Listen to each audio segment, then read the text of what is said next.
ಕೋಲಾರ ದಿನಾಂಕ 13/09/25 slug teacher assault visit format AVB anchor ಸರ್ಕಾರಿ ಶಾಲಾ ಶಿಕ್ಷಕಿಯ ಮೇಲೆ ವಿದ್ಯಾರ್ಥಿಯ ತಂದೆಯಿಂದ ಹಲ್ಲೆ ವಿಚಾರ ರಾಜ್ಯ ನೌಕರರ ಸಂಘ ಖಂಡಿಸಿದೆ.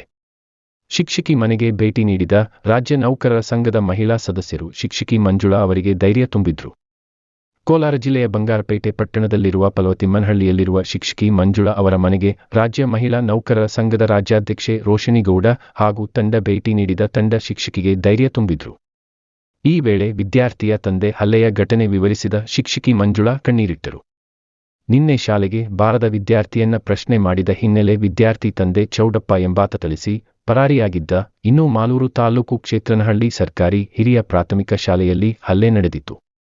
ಹಲ್ಲೆಯಾಗುತ್ತಿದ್ದಂತೆ ಶಾಲೆಯ ಅಡುಗೆ ಸಹಾಯಕಿಯರು ಶಿಕ್ಷಕಿ ಮಂಜುಳಾ ಅವರನ್ನ ಆಸ್ಪತ್ರೆಗೆ ದಾಖಲು ಮಾಡಿ ಚಿಕಿತ್ಸೆ ಕೊಡಿಸಿದ್ರು. ಬಳಿಕ ತಲೆಗೆ ಗಾಯವಾಗಿದ್ದು ಬ್ಯಾಂಡೇಜ್ ಮಾಡಿಸಿಕೊಂಡು ಇಂದು ಮನೆಗೆ ತೆರಳಿದ್ರು. ಅದರಂತೆ ಶಿಕ್ಷಕಿ ಮಂಜುಳಾ ಮನೆಗೆ ಭೇಟಿ ನೀಡಿ ಮಹಿಳಾ ನೌಕರರ ಸಂಘ ನಿಮ್ಮ ಜೊತೆಗಿದೆ, ನೀವು ಧೈರ್ಯವಾಗಿರಿ, ಯಾವುದೇ ಒತ್ತಡಕ್ಕೂ ಮಣಿಯಬೇಡಿ, ಆತನ ವಿರುದ್ಧ ಕಠಿಣ ಕ್ರಮ ಕೈಗೊಳ್ಳುವಂತೆ ಒತ್ತಾಯ ಮಾಡಿದ್ರು. ಬೈಟ್ 1 ರೋಶಿನಿಗೌಡ, ರಾಜ್ಯ ನೌಕರರ ಸಂಘದ ಮಹಿಳಾ ಘಟಕದ ರಾಜ್ಯಾಧ್ಯಕ್ಷೆ. ಕೊಡಬೇಕು ಅವ್ರಿಗೆ ಅಂತ ಹೇಳಿ ಕೂಡ ಕೇಳ್ಕೊಳ್ತೇವೆ.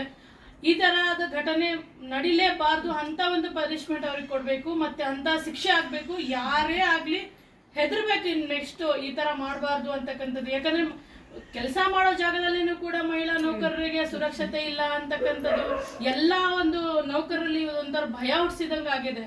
ಇವತ್ತು ನಾವು ಕೆಲಸ ಮಾಡಬೇಕು ಅಂತಂದ್ರೆ ಭಯ ಆದಂಗಾಗಿದೆ. ಯಾರ ಜೊತೆ ಯಾವ ರೀತಿಯಲ್ಲೂ ಮಾತಾಡಂಗಿಲ್ಲ.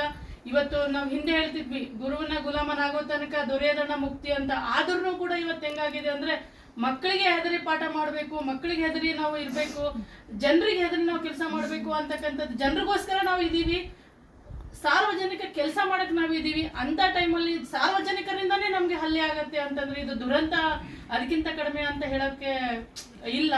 ಸೊ ಸಾರ್ವಜನಿಕರಿಗೋಸ್ಕರ ನಾವಿದೀವಿ, ಅವ್ರಿಗೆ ಒಳ್ಳೇದ್ ಮಾಡ್ಬೇಕು ಅಂತ ನಾವಿದೀವಿ, ಕೆಲಸ ಮಾಡ್ತಾ ಇದ್ದೀವಿ, ಸರ್ಕಾರಿ ಕೆಲಸ ಮಾಡ್ತಾ ಇದ್ದೀವಿ. ಅಂಥದ್ರಲ್ಲಿ ಸಾರ್ವಜನಿಕರಿಂದ ಈ ತರದ ಘಟನೆಗಳು ನಡೆದ್ರೆ ಯಾರಿಂದನೂ ಸಹಿಸಕ್ಕಾಗೋದಿಲ್ಲ, ಮತ್ತೆ ಸಂಘಟನೆನೂ ಕೂಡ ಸಹಿಸಲ್ಲ. ಅವರಿಗೆ ಶಿಕ್ಷೆ ಆಗ್ಬೇಕು. ಆಮೇಲೆ ಇದನ್ನ ನಾವು ಸರ್ಕಾರಕ್ಕೆ ಇವರಿಗೆ ನ್ಯಾಯ ಸಿಗ್ಬೇಕು. ನ್ಯಾಯ ಇವ್ರಿಗಂತಲ್ಲ, ಎಲ್ಲರಿಗೂ ಸಿಗ್ಬೇಕು ಅಂತಕ್ಕಂಥದ್ದನ್ನ ಹೇಳ್ತೀನಿ. ಬಿಕಾಸ್ ಇದೊಂದು ಉದಾಹರಣೆ ಆಗಿದೆ.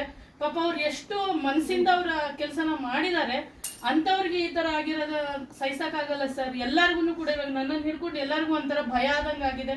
ಇವತ್ತು ಸರ್ಕಾರದ ಉನ್ನತ ಮಟ್ಟದಲ್ಲಿದ್ದವ್ರಿಗೂ ಕೂಡ ಕಿರುಕುಳ ಕೊಡ್ತಾರೆ, ಉನ್ನತ ಮಟ್ಟದಲ್ಲಿದ್ದವ್ರನ್ನು ಕೂಡ ಈ ಒಂದರ ಕೆಡದಾಗಿ ನೋಡ್ತಾರೆ ಮಹಿಳಾ ನೌಕರನ.